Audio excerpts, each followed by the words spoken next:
Bringing you our coverage this week from the media school on the campus of Indiana University. Connor Hines here with Sam Neidermann for another edition of our BTN Student U Indiana women's basketball show. And Sam, last time we talked, it was after that pretty brutal loss in Assembly Hall against Northwestern. And then after that, Indiana goes to Purdue. They lose by 3, but it was a bit of a different outcome. Some encouraging signs for the Hoosiers there on the road up in West Lafayette. Yeah, it was a tough Sunday in West Lafayette for Indiana. A rough result against your rival in Purdue, 56-53, the final in that one.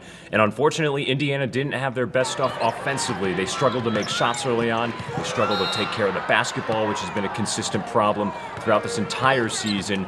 And once again, a good coached Purdue team was able to find a way and triumph on their home floor at Mackey Arena.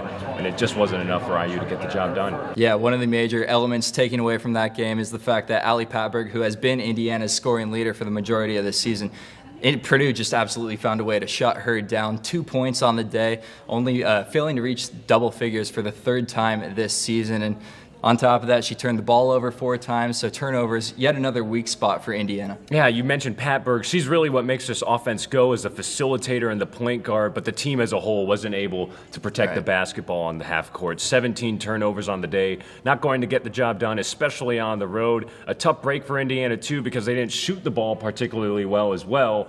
And it came up at the end where they still actually had a chance to win the game. They played excellent on the defensive end of the floor. Got a look to try and win it in the final seconds. It was Jalen Penn. Terry Morin got the shot that she wanted after a timeout, but it was so close from going in. A great look, but a little unlucky for Indiana on the road. Yeah, you mentioned defense, and it's really kept Indiana in so many of these games this year when the shooting has been off, and one of those top defenders, top performers for Indiana has been Bendu Yaney. She led the way on Sunday in West Lafayette with 15 points for the Hoosiers. Yeah, she had one of her best games of the season, Connor. 5 of 13 shooting, really brought a physical presence on the defensive end of the floor as well, and that sparks baskets. When you're struggling on the offensive end, sometimes your best offense is a good defense, and Indiana got a little bit of that. And it started with Bendu Yaney. That was a big bright spot, and I look for her to continue contributing at both ends of the floor moving forward. Yeah, Terry Morin emphasizing so much the grit, the toughness, and the effort on both ends of the floor, not only shooting, but the defensive end as well. So now moving forward into this weekend, 2 crucial home games here in Bloomington, Thursday night against the Michigan Wolverines, and then Sunday against the Maryland Terrapins. Head coach Terry Morin, what you got? I was probably a little bit surprised that we didn't leave Lafayette with a win, just because of how we've shown we can bounce back after a tough loss. And so this isn't a group that gives in to. We don't feel sorry for ourselves. We realize that this is the Big Ten, and it's going to be like this. And we, as I always say, there's peaks and valleys. And right now we're in a little bit of a valley, but we have an opportunity on Thursday night to get out of that valley.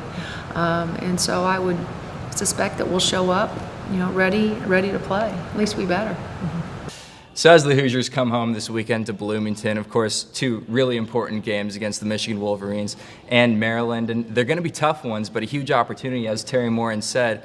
They're not making any excuses for themselves at this point. These are 2 games Indiana needs. Yeah, big conference games. Everything in the Big Ten is earned. Nothing's given in this league, no matter where you are in the standings. You got Michigan, who's a middle-of-the-pack team that comes to town on Thursday night. And then you have Maryland, who's sitting in 3rd place right now, a 16-2 overall record. That's the Sunday matinee contest for these Hoosiers. 2 very good opponents that come into Assembly Hall this weekend. And a great opportunity for IU to kind of right the ship indeed. They've lost a couple of games in a row. They haven't played their best basketball, but you're back in the friendly confines of Assembly Hall. You've got your home crowd behind you. I think Terry Morin and this squad are focused, and they're determined to get back in the right direction. And I think that's what we see this weekend. Certainly going to learn even a little more about this team this weekend, with Michigan coming to town on Thursday and then the Terrapins on Sunday afternoon. So that'll just about wrap things up for this week's edition of our BTN Student U Indiana Women's Basketball Show. He's Sam. I'm Connor. We'll talk to you guys after the weekend.